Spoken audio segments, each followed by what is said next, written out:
Okay, quick video on how everything works. You have docking station and 4G router. You do have different enclosure for it, but everything else is same.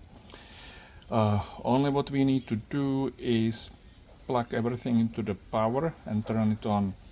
If your docking station does not turn it on, looks like this, we need to switch it on.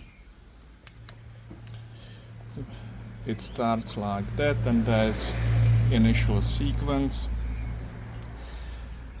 It should show this -1 degree, which is basically when the sensor starts, and your unit would have different ID.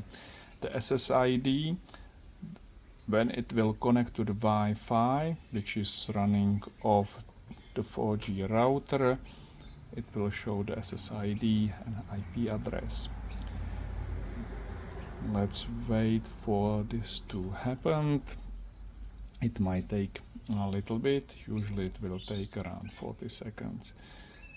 Okay, so we have stable visitor, then we have IP address. That means the docking station is connected to the Wi-Fi, which runs on your 4G router.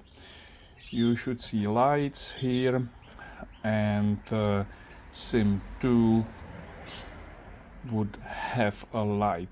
In my case it's green, in your case might be green, orange or even red.